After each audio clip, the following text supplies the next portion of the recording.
Hola, No, volvimos. Ahí está. es así, esto es lo que hay. Y Eh, tal cual. Yo por las eh, dudas también lo pasé a datos, a ver si así tenemos menos problemas sí, de conectividad, pero te había desconectado vos también. Yo ahora estoy en Wi-Fi porque volví porque el datos era peor, me parece, pero ahora estamos bien. Si se llega a cortar de vuelta, probamos de nuevo. Bien, les decía un poco, les estaba tratando de ubicar el contexto bajo el cual aparece la idea de la formación de este equipo. Por eso me parecía interesante ubicar ese marco de muchos años de trabajo hospitalario y ujú, de atención pública. Eh, a ver, yo trabajé coordinando el equipo de adolescentes, trabajé en el equipo de adultos, en fin, muchísimos años de trabajo hospitalario. ujú, Eh, con lo cual, después de muchos años, decidí armar un equipo nuevo en el hospital, en el Centro 1, y esto fue a partir alrededor de la sanción de la ley de la ley de identidad de género. Y de lo que yo empezaba a ver en aquel entonces que se empezaba a transformar a nivel social, ¿sí? Social, el lenguaje empezó a modificar en ese momento, los modos de nombrarse, el modo de referirse y uno empieza a ver que en la clínica empiezan a cambiar los nombres, los modos de identificarse, en fin, cambios que venían sucediendo y cambios nuevos a partir de la ley. Entonces, ujú, me parecía interesante empezar a conformar un equipo que pudiera investigar eh, cómo pensar la época que permita una ley, sobre todo como la de identidad de género en la Argentina, que es una ley, ustedes saben, bien distinta a cualquier ley de identidad de género en el mundo. Es la única ley que no necesita de ningún tipo de diagnóstico, ni psiquiátrico, ni psicológico, en fin. Con lo cual, realmente esa ley abre muchas cuestiones, tanto sociales como clínicas, muy interesantes para empezar a investigar. Un año antes de la sanción de la ley es que se abre el bachillerato travesti trans Mochacelis. Voy a relatar un poco algunas características de este lugar, porque es un dale. espacio por demás interesante, también único en el mundo, a mi entender. Eh, Después empezaron a gestarse otros espacios parecidos, pero la verdad es que creo que fue el precursor en un espacio de estas características. Es un bachillerato para adultos que funciona en el turno tarde, o sea, arranca a las 2, 2 y media de la tarde. Ujú, Está muy bien pensado y está pensado que sea a la tarde porque efectivamente hay muchas chicas trans que se les dificulta ir temprano a la mañana. ¿Por qué? Por ejemplo, porque lo que se intentó muy desde el inicio es tratar de sacar gente de la calle. Digo, mucha gente que trabajaba, eran trabajadoras nocturnas y tratar de sacarlas, se iba a la zona roja, digo, realmente muy interesante el trabajo que han hecho para que puedan terminar sus estudios secundarios. Realmente es un espacio que redignifica y relocaliza un grupo que, a ver, ha sido muy tremendamente perseguido, donde se han cercenado derechos durante muchísimos años y donde efectivamente nosotros lo que escuchamos son relatos realmente descarnados, digamos, de lo que es el trato policial, de lo que es el trato social, de lo que es la ujú, discriminación. Y efectivamente no es solamente del lado eh, no podría pensar de la ley, sino que muchas veces ese destrato o esa discriminación o esa falta de tino para trabajar con un sujeto, digamos, cualquiera sea en ese punto, muchas veces ha provenido de instancias tanto médicas como psicológicas, por ejemplo. ujú. Entonces, nosotros lo que escuchábamos es que había gente que efectivamente había hecho consultas a hospitales o a distintos servicios de salud, donde realmente venían con una experiencia muy complicada, ¿no? En ese sentido de intentar volver a lo que sería la norma, entre comillas, que no sabemos bien la norma de quién, digamos. Eh, con lo cual, es a partir de la ley que todo el desafío que se empezó a abrir, por lo menos para mí era la idea del equipo en ese momento, era cómo empezar a instalar un espacio que no estuviera regido efectivamente ni por el ideal del deber ser, ni el ideal social, ni el ideal institucional de ningún tipo, ni el ideal, mucho menos del ideal, por ejemplo, parental, que muchas veces vienen con esas cuestiones, ¿no? Mi madre prefiere, mi madre querría, mi padre, en fin. Entonces, ¿cómo salirse un poco de esos ideales? Cómo rescatar, si se quiere, algún sesgo particular, singular, sin, y este es el borde complicado, sin caer tampoco en lo que podría deslizarse como cierto empuje, ¿sí?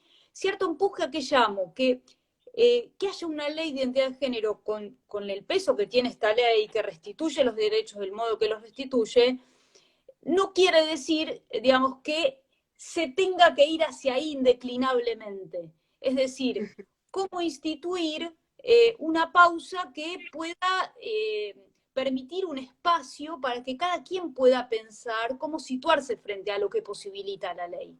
Es decir, que la ley permita, por ejemplo, y sostenga además económicamente, es interesante porque el Estado se hace cargo de las operaciones de reasignación genital, por lo menos en su momento, y de las hormonizaciones, que eso sea permitido, nosotros lo verificamos un poco clínicamente, lo que empezó a suceder es que empezaron a haber más demandas, tanto de hormonización como de operaciones de reasignación genital.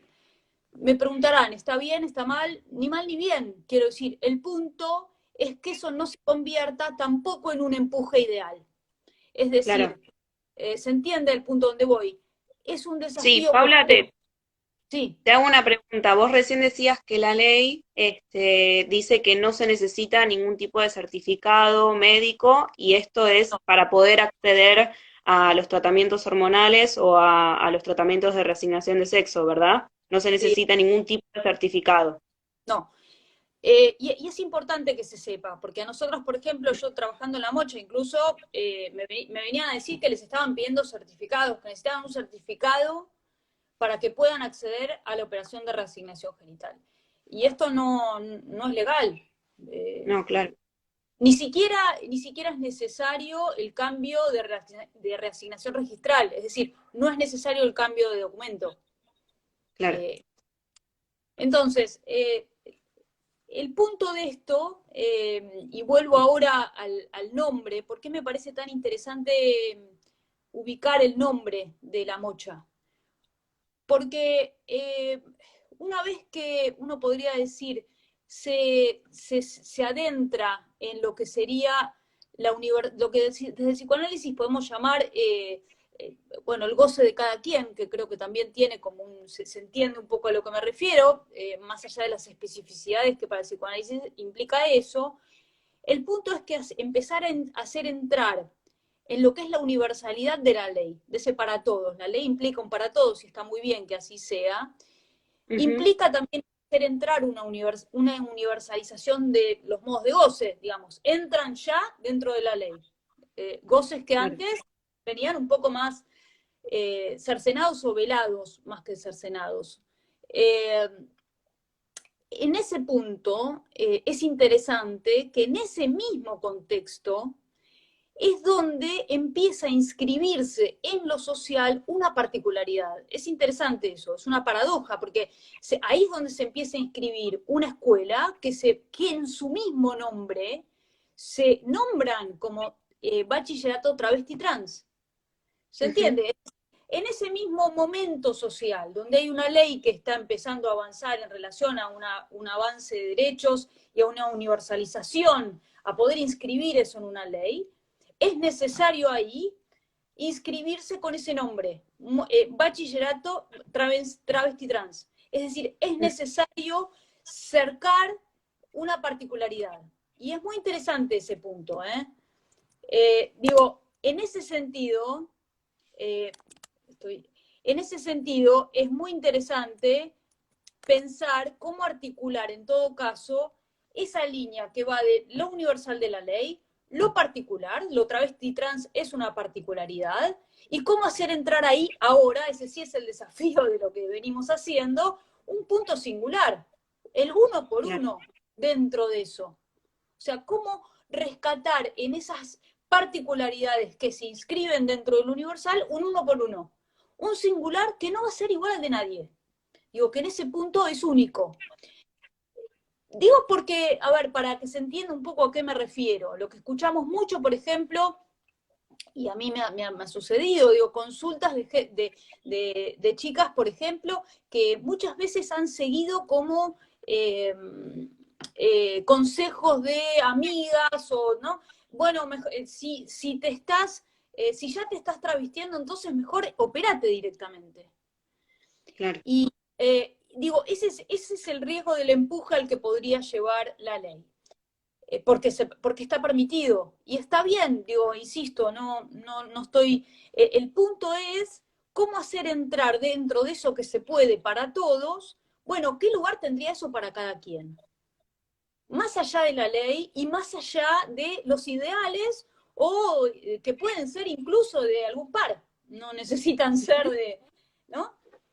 Entonces, en esos casos, a ver, la casuística es enorme, pero hay muchos casos, por ejemplo, que se han operado y que han tenido resultados muy interesantes, que los han o las han reordenado en relación a la imagen del cuerpo y a lo perturbador de un cuerpo que resultaba insoportable. Muchos otros casos no. Muchos otros casos que hemos recibido, el problema aparece luego de la operación. O sea, y hay que estar atentos con eso. Ujú. Eh, Entonces, ese es todo el borde de lo que tratamos de recortar en un equipo con estas características, como es un equipo con el que tenemos en La Mocha, que somos, en este momento somos 5 psicólogos que estamos trabajando, psicólogos, psicólogas, porque es un mixto, digamos, pero que estamos trabajando en La Mocha y justamente todo el intento desde el inicio fue cómo tratar de instalarnos en un lugar que nosotros no somos parte de La Mocha, pero tampoco estamos del todo afuera. O sea, cómo Claro. instalar ese borde para poder facilitar las consultas para que además instalarnos como un espacio, lo voy a llamar así, para que se entienda, como un espacio amigable. Porque, como decía antes, muchas chicas venían de experiencias realmente muy desagradables, en Sí. espacios médicos y en espacios psi también, ¿eh? Ujú. Digo, se regían muy por la norma. En ese punto, el psicoanálisis me parece que instala algo muy interesante ahí, porque efectivamente el psicoanálisis es la antítesis de la norma.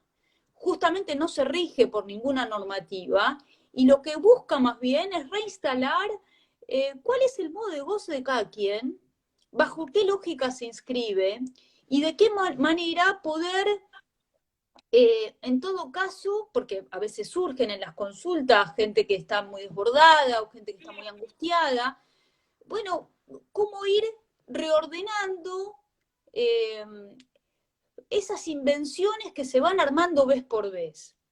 Con lo que Claro. cada uno cuenta, con lo que cada uno tiene, digamos. Nosotros es muy interesante, qué sé yo, hay muchos casos, pero no me voy a detener en ninguno, pero en general lo que se trata es de poder recuperar las invenciones que cada una y cada uno fue con las que se fue arreglando en toda su vida, digamos, ¿no? No es que en general no tiene que ver con algo nuevo, sino con algo con lo que se contó en la vida y que a veces se desbarajusta un poco, se corre un poco. Entonces, ¿cómo volver a ordenar eso? Eh, entonces no se trata de instalar un nuevo ideal, tampoco se trata de instalar una nueva normativa, tampoco se trata de que porque la ley está entonces hay que usarla a como venga, y tampoco se trata de justamente coartar ciertos recursos que sí la ley propone y se puede, y es interesante hacer uso de ellos. Por Claro. ejemplo, teníamos una persona que vino a consultar que que venía, me acuerdo en aquel momento, creo que había sido derivada del Hospital Durán. eh, era biológicamente era una chica, pero que, digamos, toda su idea era convertirse en un varón, y ella tenía un semblante de varón, él, lo voy a llamar como él, porque él se llamaba así, y el problema que le aparecía era en relación al trabajo. Decía, bueno, yo me fui al Durán porque quiero hormonizarme, pero no estaba muy convencido, y en realidad cuando uno lo empieza a interrogar de qué es lo que le pasaba con eso, es que en el trabajo, él entraba a trabajar como un varón, y cuando le pedían el documento de identidad aparecía el nombre de una mujer. Entonces ahí había un problema enorme para él. Pero tampoco le convencía la hormonización.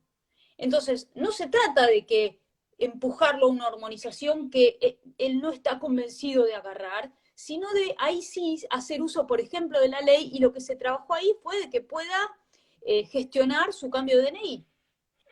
Y eso le Claro. sirvió como recurso. Y no necesitó hormonizarse. Hay otros chicos trans que sí, y hay otras chicas trans que también. Digo, son ¿Mm? hormonizaciones distintas, pero otro punto interesante, por ejemplo, es ordenar a tanto varones como mujeres trans, también, por ejemplo, a partir de la hormonización, y ver hasta qué punto es necesario o no llegar a la operación.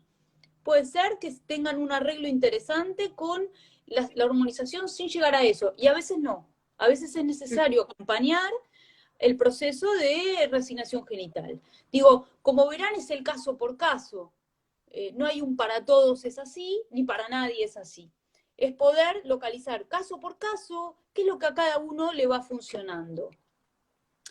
Eh, por ejemplo, uno de los casos que habíamos visto, eh, muy interesante, que digo, para ejemplificar y cristalizar un poco esto que vengo diciendo, en su momento vino como una chica, la consulta era como una chica trans, se hacía llamar así, y lo que dice que le empieza a pasar es que ella un poco va amoldando y transformando su cuerpo según según quién le gusta. O sea, si le gusta a un chico, todo su semblante necesita ser femenino, dice, para poder estar con ese chico, y si le gusta una chica, todo su semblante tiene que ser masculino.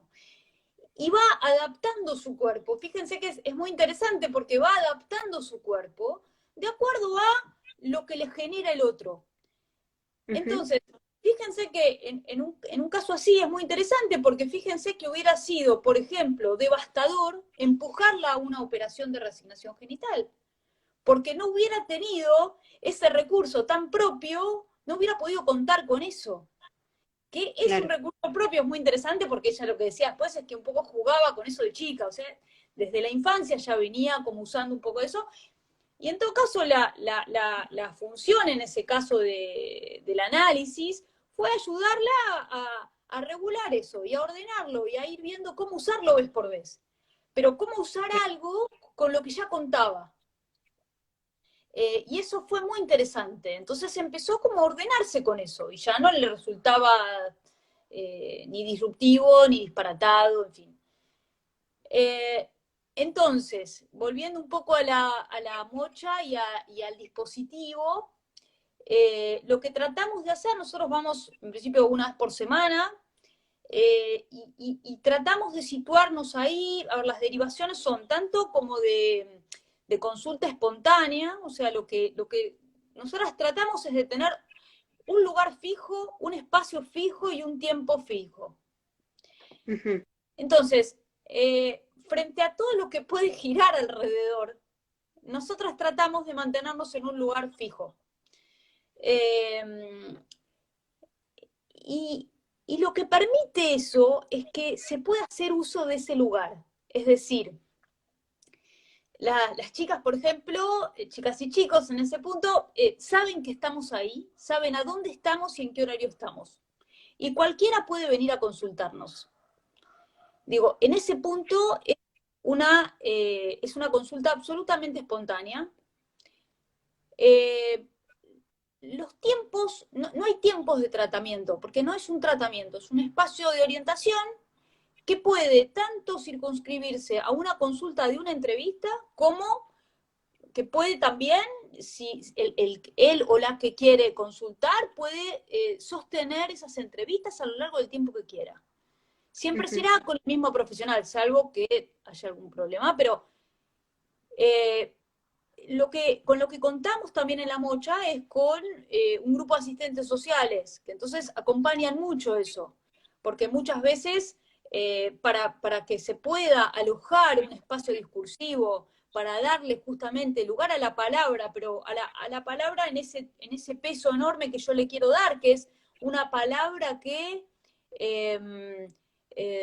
a ver, que pueda reconstruir los hilos de la historia, una palabra que pueda alojar lo que a cada uno le ha servido como punto de identificación realmente que lo sostiene a lo largo de su vida. Quiero decir, una palabra que tenga el peso como para poder ir ordenando y armando un cuerpo que a veces se desregula un poco, y por eso a veces se consulta, a veces no tiene nada que ver con eso, pero a veces sí. Entonces, el punto es cómo alojar un poco eso. En ese marco,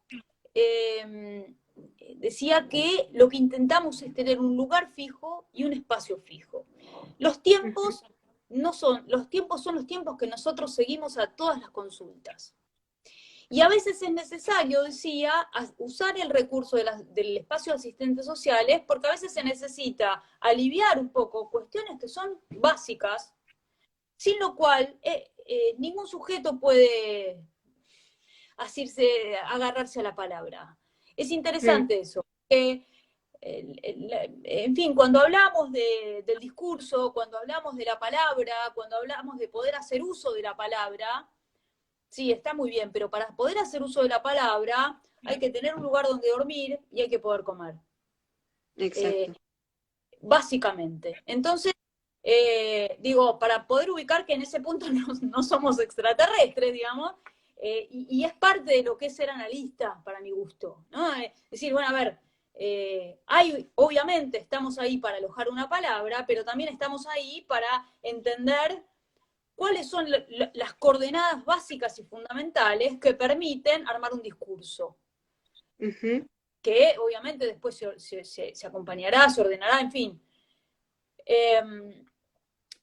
Con lo cual es un dispositivo que está armado de una manera bien pensada, interesante, y tiene también otros modos de derivación. Por ejemplo, nosotros trabajamos mucho todo el tiempo con el equipo directivo de La Mocha. O sea, realmente es un equipo muy, muy fuerte, que está muy atento todo el tiempo a las necesidades de los y las alumnas, y trabajamos muy en conjunto con ellos. O sea, a veces nos derivan algunos pacientes, a veces, digo, alumnos o alumnas que pueden llegar a ser, yo estoy acostumbrada a ver pacientes, pero son alumnos o alumnas, a veces viene gente de afuera también, a veces traen gente de afuera que necesita un espacio que efectivamente sea cuidado.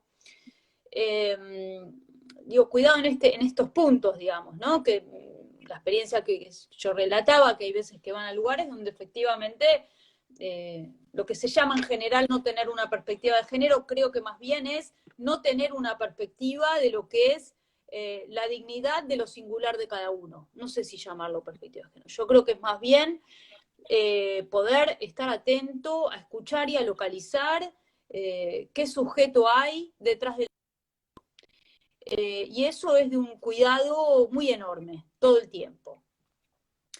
Entonces, en esos bordes estamos, y en esos bordes nos encontramos trabajando, insisto, haciendo uso de la ley, pero haciendo uso, digamos, no usando a la ley para esos armados que decía. Y también, para mi gusto, esto es algo realmente muy personal, pero con un gusto enorme de trabajar en La Mocha, por el trabajo respetuoso que se hace. Les comentaba, si bien es un bachillerato que se llama travesti trans, no es excluyente, digamos, no es que es exclusivo para población travesti trans, sino que está especialmente cuidado para la población travesti trans, pero claro. es para, no, hay de todo, todos y todas pueden cursar esa escuela, es un bachillerato para adultos y es absolutamente abierto y no excluyente.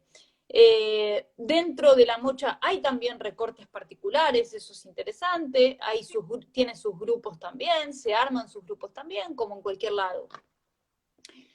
Y lo que tiene interesante en esa particularidad es también el sesgo del nombre, está el bachillerato trans, travesti trans, Mocha Celis. Mocha Celis era una activista trans tucumana que fue asesinada, con lo cual también ven cómo hay un nombre singular en el nombre de la escuela, que tiene su historia y que me parece que marca un sesgo a lo que es la política de la escuela, que es una política que se pone en acto todo el tiempo, digamos, hay mucha transmisión de lo que es la actitud, la posición participativa, social, poder tomar la palabra, poder redignificar derechos, todo eso está transmitido todo el tiempo. Con lo cual, en esta coyuntura venimos trabajando, me interesa rescatar esa articulación de, bueno, el equipo directivo, el equipo de asistentes sociales y el equipo nuestro que intenta mantenerse en ese borde, que no somos parte de la escuela, pero tampoco estamos absolutamente afuera. Y para un equipo de atención psicológica me parece que es fundamental ese borde, porque si estuviéramos siendo parte de la escuela, no tendríamos, me parece, la distancia suficiente para poder escuchar lo que pasa ahí, ni tampoco me parece que tendríamos la confianza de los y las alumnas, digamos, ¿no? A veces hay que entrar en esa confianza, de la confidencialidad del espacio analítico. Y ese punto de ni muy afuera ni muy adentro, me parece que es un borde interesante, que a veces hay que trabajarlo, pero está. Y tampoco estar del todo afuera, porque ya ven que lo que vengo transmitiéndoles es de saber absolutamente cómo se mueve la mocha, y estar absolutamente afuera implica no ser parte, no poder conectarse de ninguna manera con esto. Y la verdad es que me parece súper interesante la política que tienen, me parece que es muy interesante cómo trabajan con las chicas. Incluso cuando yo arranqué, que fue hace como, no sé, ya varios años, 5 años más o menos que de estar el equipo nuestro, más de batería, había incluso un convenio, había talleres que tenían un convenio para tener cierta salida laboral. Y es muy interesante eso también, ¿no? Cómo tratar de tener espacios que permitan una salida, y estos últimos años estuvieron reincorporando eso, entonces tienen talleres que les permita una salida laboral y que les permita, en todo caso, elegir. Porque me parece que tampoco se trata de sancionar el trabajo nocturno. Digo, hay chicas que prefieren hacerlo y no me parece mal, pero me parece que el tema está en que puedan elegir. Que no sea indefectiblemente esa la única salida, que además a veces las pone en riesgo, que a veces es, en fin, todo lo que sabemos. Con lo cual, en este trabajo estábamos, después si quieren, no sé, pueden preguntarme un poco más de esto, y este año, algo de lo que hablaba con Sol, la mocha estaba, si arrancaba o no arrancaba por cuestiones institucionales. En medio de eso, esperen que voy a enchufar esto. En el medio de eso apareció la cuarentena. Sí. Creo que voy a estar bien. Sí, la cuarentena que también fue y sigue siendo para todos y todas. Y nuevamente es interesante, por eso me parecía, y le decía a Sol que me parecía interesante el incluir en el título de la charla la cuestión de lo diverso, de la diversidad, porque todo el desafío, me parece también, es cómo ubicar una escucha y una dirección en eso que se asienta ahí en el lazo con la gente que nos consulta, cómo ubicar también dentro de lo diverso de la coyuntura, porque las coyunturas también pueden ser diversas, como esta, por ejemplo, cómo ubicar ahí, en esa coyuntura diversa, que es para todos, fíjense cómo es interesante la articulación con lo que venía planteando de la ley, cómo ubicar bueno, cada quien, una singularidad, o sea, ¿qué le pasa a cada uno con ese universal en el que estamos insertos todos? Claro. Entonces, a ver, aparecen tanto casos donde lo que uno ve es que la cuarentena, por lo menos por momentos, les ha venido bien, porque por ahí presentaban alguna cuestión un poco más reticente a lo social o más reticente a los lazos, y hay mucha gente que por ahí encuentra una solución en esto de no se puede salir. Y encontramos también muchos casos donde esto es absolutamente conmocionante y produce efectos realmente devastadores. Les cuento un poco cómo nos empezamos a organizar a partir de la cuarentena. Se armó una red también, la verdad, de una manera muy efectiva y muy rápida. Se armó una red que se llama el TEJE, que la está coordinando, hay una persona que la está coordinando, a ver, se arman como desde donaciones hasta, bueno, lo que estamos armando en lo que es el equipo que yo estoy coordinando de acompañamiento en este caso. Y también tienen un grupo de gente que acompaña muchísimo para poder llevar y traer algunas cuestiones necesarias, alimentos, en fin, hay como una red bastante grande con esto. Entonces, lo que vamos haciendo es que nos van derivando los casos, y el equipo con el que estamos trabajando, también somos en este momento 5 psicólogos,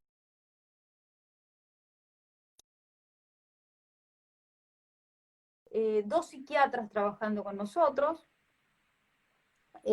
además de que por supuesto está todo el equipo, bueno, que acompaña, hola, ¿se escucha bien? Sí, te escucho bien. Todo el Sí. equipo que acompaña el dispositivo que estamos armando.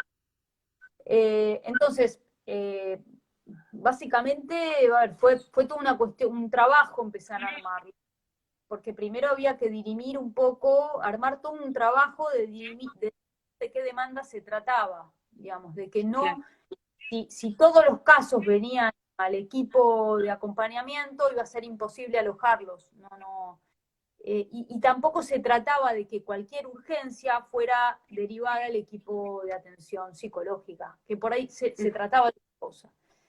Entonces empezamos a hacer un trabajo primero con la persona que centraliza las derivaciones y que ve las urgencias que aparecen. Yo tuve una charla larga con ella como con ciertas pautas de derivación. Interesante, en qué casos, por ejemplo, por ahí no era necesario derivar al equipo.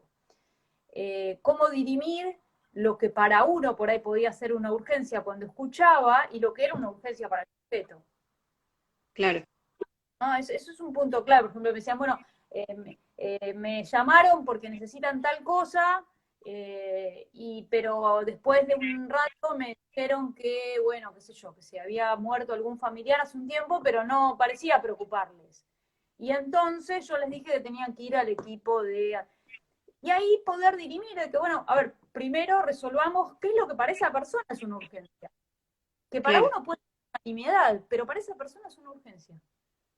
Y en este punto, poder acompañar esto permite que vez por vez se vaya tratando de ordenar de qué demanda se trata,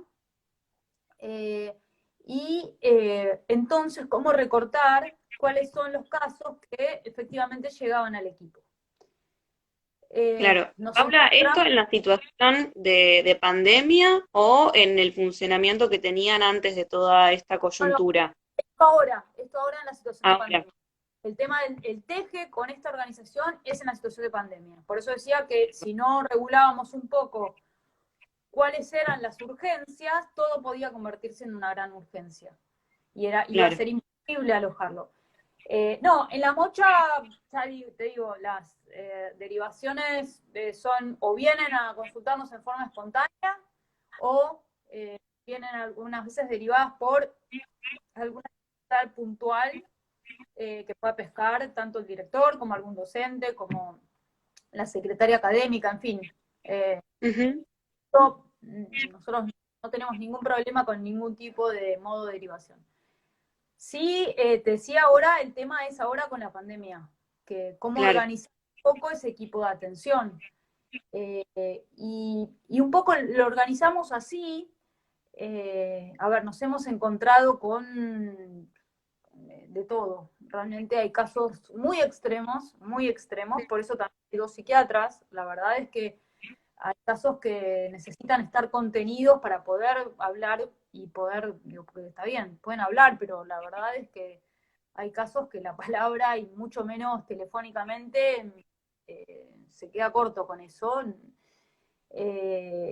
Y la verdad que las psiquiatras se están moviendo muy bien en eso, porque también se armó todo un sistema el tema era cómo hacer llegar algún tipo de medicación, por ejemplo. claro. Eh, con lo cual, de lo que nos ocupamos es de poder tener localizadas. Las psiquiatras nos pasaron también una lista de farmacias que en aquel momento, ahora creo que en todas, pero en aquel momento que aceptaban recetas por WhatsApp. Entonces Claro, empezamos sí. a hacer las recetas por WhatsApp y iban a esas farmacias, o alguien de la red del TEJE, que para esto se usaban también las donaciones, por ejemplo, les acercaban la medicación, les compraban la medicación, porque hay chicas que no tienen ni para comprar la medicación.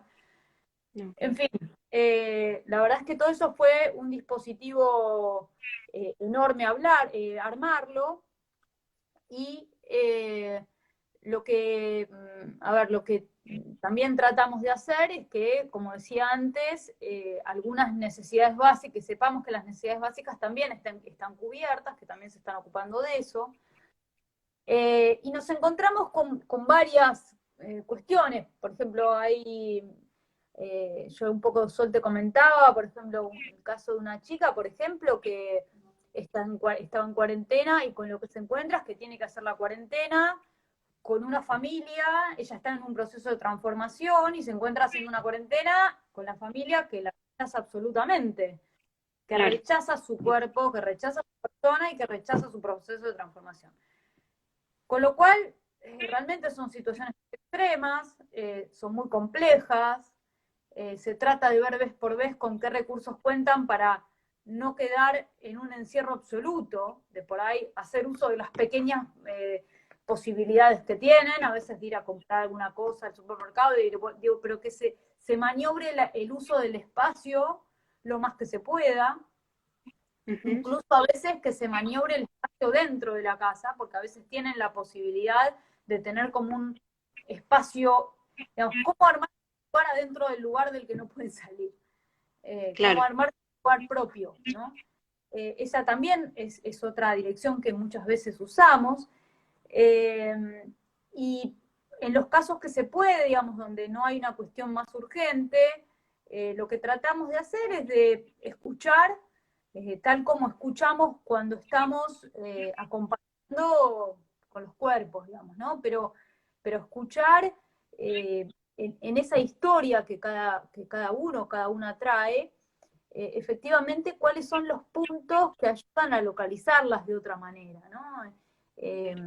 Había una chica, por ejemplo, que traía, digo, porque uno trata también de ubicar algo de la historia, pero no arbitrariamente, porque no se trata en todos los casos de ir a la historia, hay cosas que son coyunturas actuales fundamentales. Pero cuando traía cómo la cuarentena, por ejemplo, le había enfatizado una sensación de derrumbe corporal muy grande, muy grande. Eh, Todo lo que se trató de localizar, por ejemplo, los momentos anteriores en su vida, donde también había sentido ese momento de derrumbe corporal, y cuáles son los recursos, no de afuera, los recursos propios que había encontrado para poder volver a armarse. Y entonces es eso lo que se usó, sin necesidad de ir a salir de la cuarentena, ni de, digamos, ni usar algo que es un imposible con la coyuntura actual. ¿Qué recursos propios encontró con los usos de su propio cuerpo para poder volver a armarse? Ujú. Entonces, es un trabajo analítico muy importante, muy al ras y muy al detalle de lo que cada quien, cómo eso se le fue ubicando y desordenando a lo largo de su vida y cómo rescatarlo entonces para hacer uso actualmente. Ujú. Otra cosa, por ejemplo, que también fue muy interesante ese seguimiento, por ahí son algunas entrevistas, algunas siguen y otras son algunas entrevistas que las ayuda a ordenarse. Había una chica, por ejemplo, que estaba realmente muy desbordada, recibimos casos de mucho desborde, la verdad es mucho desborde, y lo que venía ubicando es una sensación de llegar a un límite absoluto, de que ya había tenido episodios en su vida, por ejemplo, de que en situaciones límites de ir a intentar cortarse, por ejemplo, cosas que eran difíciles, porque imagínense a la distancia por teléfono, cómo maniobrar con eso. Y es siempre a la misma vía, digamos, que me parece que esa es la posición del analista que no cambia más allá de las contingencias que cambian. Lo que se intentó recortar ahí es toda la diferencia entre lo que la llevaba al corte y lo que era ese punto más bien de angustia. O sea, ¿qué es lo que ese corte, con qué ese corte quería cortar, digamos, para decirlo así? Claro. Eh, Se ubicó, se trabajó muy al ras de lo que es la equivocidad significante. Fíjense que son todos conceptos del psicoanálisis, con los que el psicoanalista hace uso en la práctica corriente, y se utilizó ese equívoco del corte, ¿no? ¿Con qué quería cortar ese corte? Y Ujú. se va a localizar en qué escena el corte, que no eran cualquiera, y a partir de ahí una transformación, una corrección, diría yo, un deslizamiento entre cortar todo, porque cortarse era cortar todo, y empezar a localizar más bien con qué se quería cortar, que justamente se podía localizar a partir de situar en cada escena, vez por vez, a dónde emergía el corte, y era lo que Claro. precipitaba la angustia. Entonces, a partir de poder enmarcar y cercar la angustia, eso ya sí se puede deslizar discursivamente Ujú. con el... Y Sí. puede tener Es, sí, no, es interesante lo que estás contando, sobre todo en la función que tiene la escucha y la importancia de poder entablar un lazo, ¿no? En este contexto y más allá. Y me parece muy interesante la figura del teje en este sentido, porque tengo entendido también que el teje funciona con las figuras de madrinos, padrinos, sadrines, ¿no? Que son personas que les van a hacer las compras a las chicas que no pueden salir por porque están en los grupos de riesgo por condiciones de salud, Uh -huh. o que simplemente se acercan a acompañar justamente. Entonces, o sea, para entender un poco, el TEJE funciona paralelamente a estos dispositivos de escucha que ustedes impulsaron por parte del equipo de orientación psicológica del Mocha. ¿Es así o es todo, forma parte todo del mismo dispositivo? Claro, forma parte del mismo dispositivo. O sea, Ahí va, nosotras en ese punto formamos parte del teje. Somos la pata de orientación psicológica del teje. O sea, el teje es ahí va. si hay una persona responsable que tiene, por eso está muy bien articulado eso. Está el director de la mocha con las asistentes académicas, y está la coordinadora del teje, la persona que coordina todo el teje, y la parte donde, por eso yo decía, hablé mucho con ella para ver cómo localizaba ella a, a quienes necesitaban de nuestro espacio, y ahí nos deriva a mí, que yo soy la que coordina el equipo de atención psicológica y psiquiátrica si efectivamente se necesita. Y tenemos Claro, también, interesante, también hemos hecho todo un trabajo de localizar algunos centros institucionales que estén funcionando, porque a veces se necesitan dispositivos institucionales, entonces, ¿qué claro. hospitales están trabajando? ¿Cuáles reciben urgencias? ¿Cuáles reciben cuáles pueden recibir urgencias y además medicar, en qué horarios. Bueno, eso es lo que un poco, un arduo trabajo estamos haciendo y sosteniendo.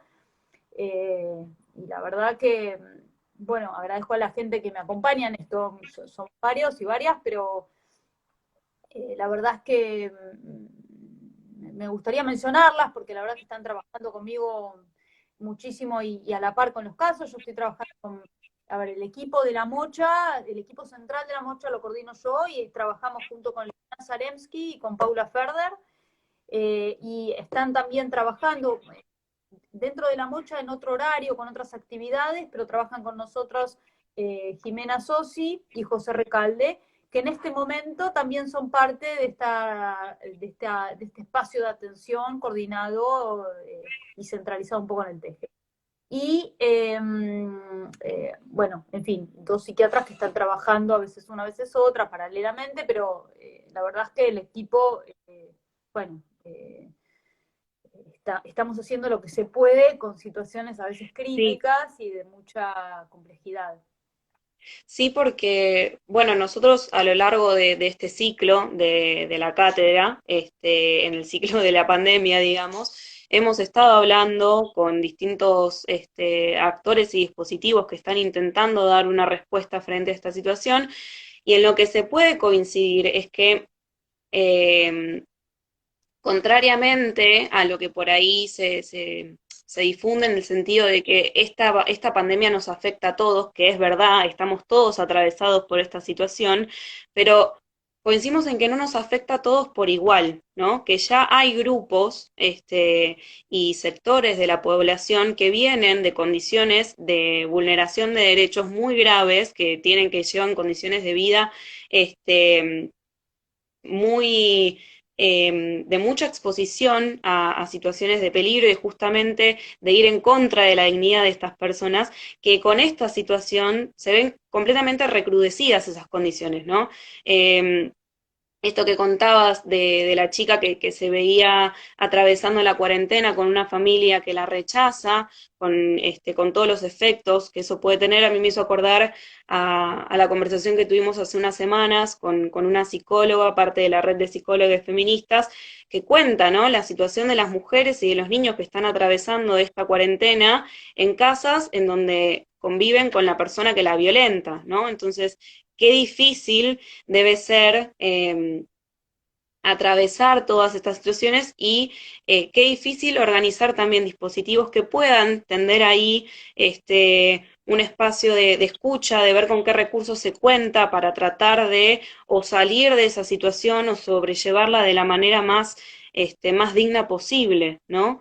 Eh, entonces me parece que es muy interesante esto bueno, nosotros reivindicamos mucho las respuestas que se dan de lo colectivo y lo comunitario porque creemos que así como el lazo social es lo que muchas veces genera efecto, que terminan enfermando, es también el lazo social lo que permite salir de esa encerrona, digamos, con los propios significantes, ¿no? Y particularmente, con la población trans, se les...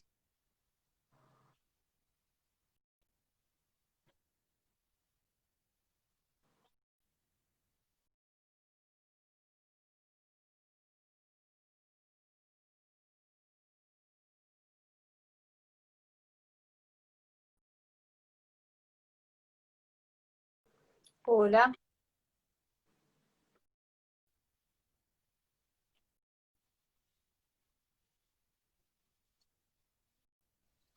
Ujú. Hola. Sí, sí, yo, se entrecorta y algo te escucho. ¿Me escuchás ahora? Ok. Sí. Sí, sí, sí, no, porque se pausó en un momento, se Eh, pausó. sí, sí, te escuché igual. Me parece que es fundamental, Sol, esto que traes, porque efectivamente coincido con vos de que no, nuevamente en ese punto, ¿no? De que la cuarentena no es igual para todos, eh, que efectivamente para muchos los encuentra en una situación de vulnerabilidad y de complejidad que no es igual para todos. Ujú. Eh, y este punto que traías, digo, por eso me parece interesante esa diferencia, y nuevamente esa disquisición entre lo que es para todos y lo que es de cada quien. Digo, y tener eso bien presente me parece que ayuda a ordenar un poco mejor las cosas. Lo mismo que tener presente, y para eso es fundamental la orientación del equipo de acompañamiento, también tener presente cuáles son las imposibilidades y cuáles son los Exacto. límites que tenemos. Porque si vamos a estar corriendo atrás de las emergencias, de las urgencias, al revés lo diría, si vamos a estar corriendo atrás de las urgencias, no vamos a poder lograr armar de eso una emergencia, digo, una emergencia de algún punto con el que se pueda contar, ¿sí? Claro, Y no vamos a poder tampoco distinguir con qué contamos, digo, con qué contamos como recursos nuestros y como recursos de aquel que está consultándonos. Entonces, de eso obviamente tenemos que estar advertidos, creo yo, por lo menos como analistas.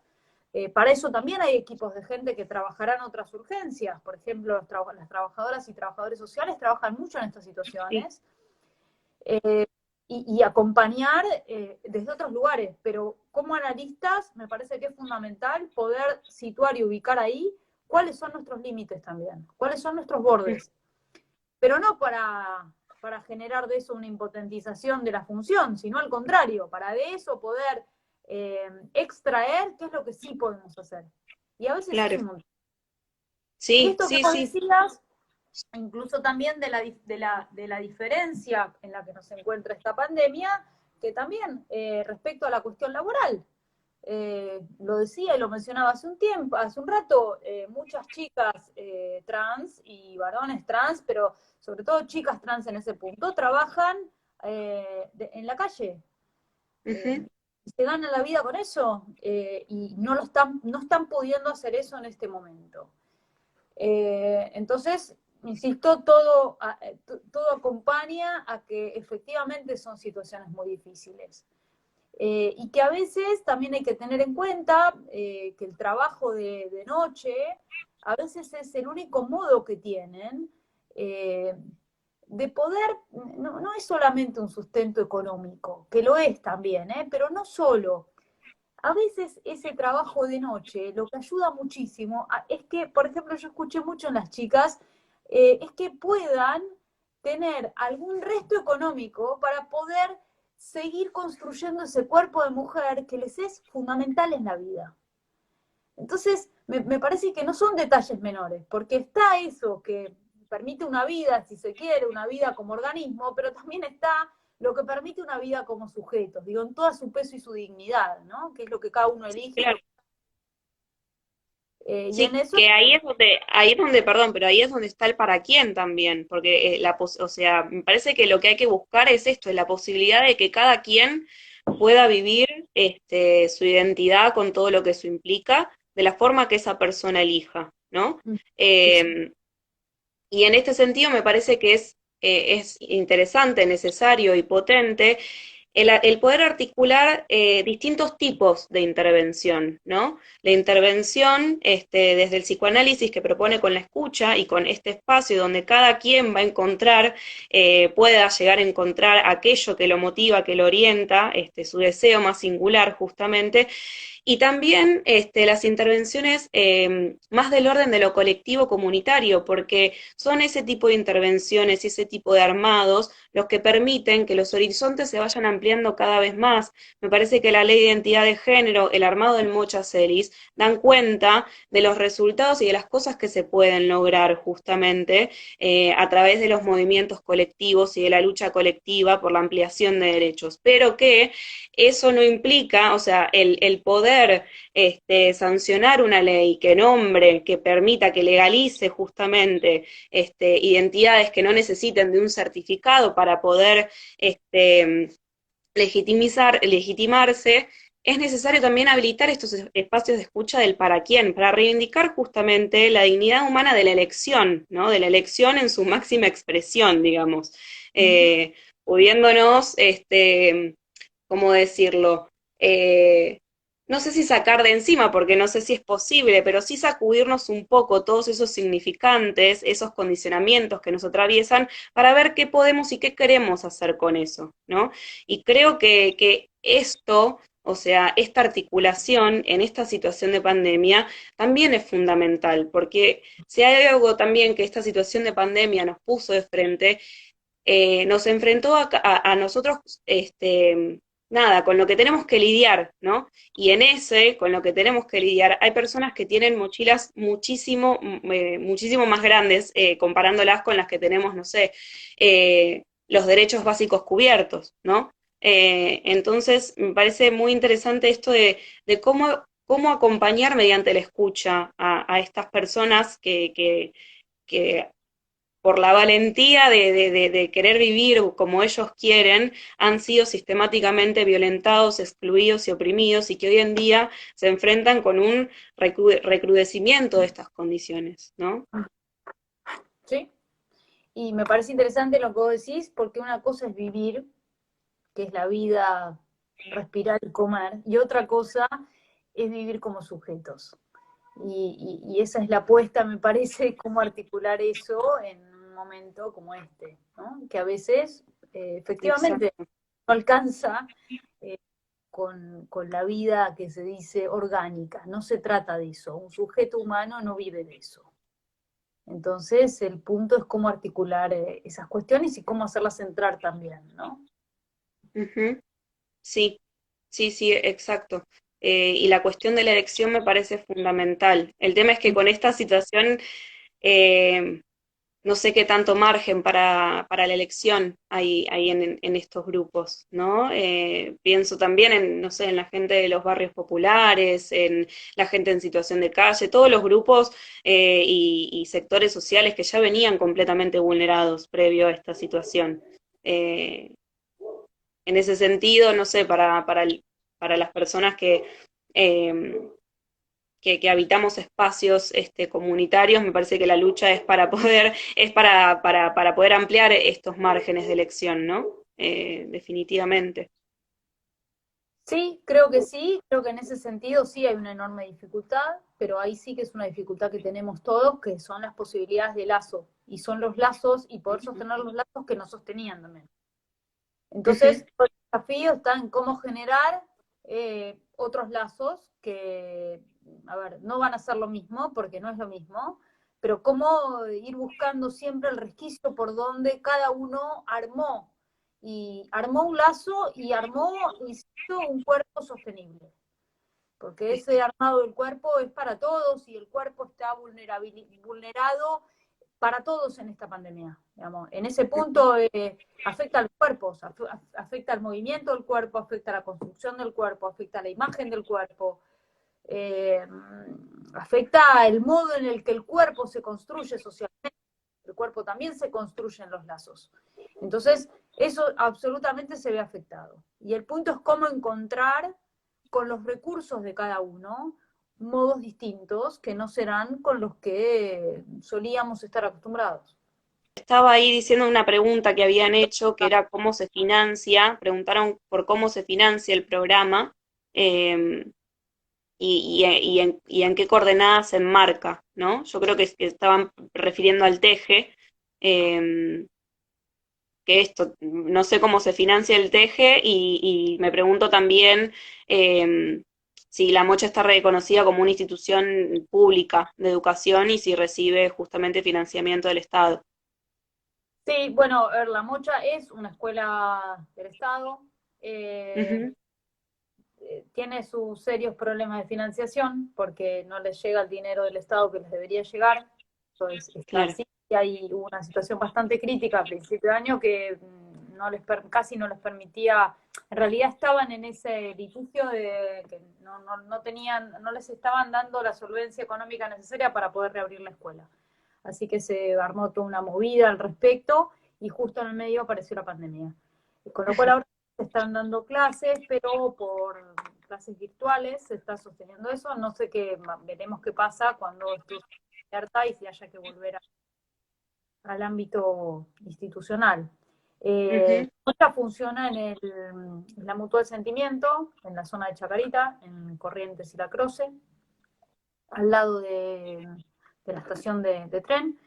Y es una escuela, insisto, es una escuela del Estado que se supone que debería tener el soporte del Estado, la solvencia económica, no la tiene a medias y con muchas dificultades.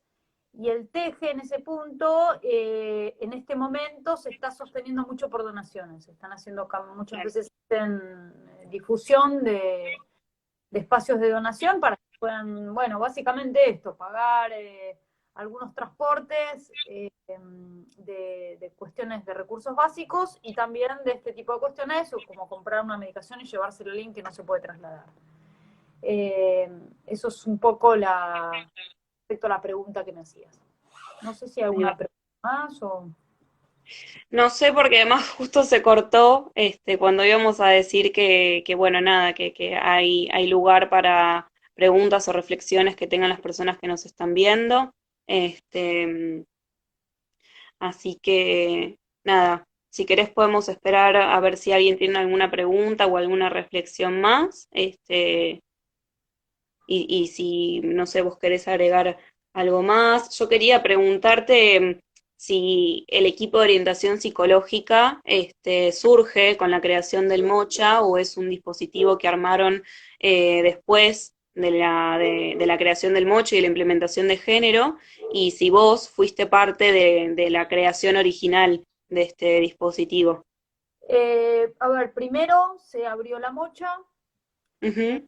eh, y yo creo que un año o dos como mucho después, eh, entré yo a armar este dispositivo en la mocha, pero yo ya venía armándolo, o sea, se arma la mocha, está la ley de identidad de género, porque la mocha arranca en el 2011, la ley de identidad de género es el 2012, y un poco paralelamente a la ley de identidad de género, yo es que arranco, de versión, no recuerdo bien, pero arranco ahí medio para armar un equipo, que es ese dispositivo que empecé a armar en el Centro 1, que Ujú. llamaba equipo, creo que se llamaba equipo de diversidad de género, alguna cosa así, porque había que identificar a qué población un poco nos estábamos ocupando especialmente. Mm. Y ahí fue en la mocha que se había abierto hace poco, empezó a ver que bueno, que estábamos trabajando con esto, que nos conocimos con la gente que trabaja en la mocha y empezaron a derivarnos a algunos alumnos o alumnas que tenían alguna inquietud para hacer consultas y querían derivarlos a un lugar que fuera cuidado respecto al género. Entonces ahí fue que empezamos a trabajar con ellos. Yo después me decidí irme del hospital, con lo cual, una vez que fui del hospital, ahí estábamos, la verdad, que trabajando muy bien juntos y la propuesta fue empezar a armar un dispositivo similar, que no es lo mismo porque no es un tipo de tratamiento, pero sí de armar esto que fue desde el inicio un equipo de orientación psicológica, para poder atender las consultas varias y diversas, eh, que surgieran tanto de alumnos o alumnas de la escuela como muchas veces gente que viene a consultar de afuera. No es excluyente para gente de afuera, obviamente con la especificidad de un equipo de diversidad. Las consultas Claro. de la fiesta son para todos los alumnos y alumnas, para gente que viene afuera, si no se pueden atender a cualquier otro lado, pero sí que tengan este sesgo. Así que, bueno, la verdad, eso, para mí es un gusto estar trabajando en este espacio, por el cuidado, por la orientación política y comunitaria que siempre tienen y han tenido, y bueno, que el psicoanálisis tenga un lugar como el que tiene ahí, que pueda ayudar de esta manera a chicos y chicas trans o a toda la población LGTBI, que asiste a la escuela, como a la población en general, porque es absolutamente abierto el espacio. La verdad que es un gusto enorme, y es un lindo trabajo institucional también, no es solamente atención, a veces vamos a las aulas a presentarnos, hemos hecho actividades incluso grupales, la verdad es que es un muy lindo espacio y se trabaja muy bien. Y bueno, agradecerles Ahí están pidiendo Sí, de qué manera colaborar y difundir la censura económica. Bien, les propongo, Sol, si vos querés después yo te paso un contacto para que puedas difundir, para dale, que quieras hacer donaciones porque las está recibiendo el Teje, y la verdad que está bueno, están ayudando un dale, montón. sí, sí, sí. Bueno, les agradezco muchísimo la invitación, la charla, y espero que haya servido y les haya parecido de interés. Muchísimas gracias, Paula, por haber participado, por aceptar realizar esta charla. La verdad que está buenísimo. Creo que es la primera charla donde habla una persona formada y que ejerce el psicoanálisis desde el psicoanálisis y es interesante. Me parece que la articulación justamente con los armados comunitarios es necesaria y es interesante. Y que nada, permite para mí, que a mí personalmente me gusta mucho el psicoanálisis y me apasiona toda la rama comunitaria, me parece que permite articulaciones súper potentes. Así Sí. que te agradezco un montón. Voy a hacer un poco de propaganda porque nosotros de Psicólogos para el Pueblo también estamos formando parte de un espacio de una red que se llama Encuentro Plurinacional de Prácticas Comunitarias en Salud. Y ahora a las 8 hay una charla de políticas de drogas y prácticas que acompañan, con el presidente de ARDA, que es la Asociación de Reducción de Daños de Argentina. Así que bueno, esto se va a estar transmitiendo en el Instagram del encuentro. Ahora subimos el flyer para quien le interese. Es ahora a las 8. Así que bueno, muchísimas gracias, Paula. Y bueno, estamos en contacto. Ahora si querés pasame el contacto para poder, difundir y que se hagan, las donaciones o colaboraciones necesarias para el Teje. Lo vamos a estar poniendo ahí en las redes también. Dale. Bueno, Bueno, un saludo a todos y todas y gracias por la invitación. dale, muchas gracias. Hasta Chao. luego.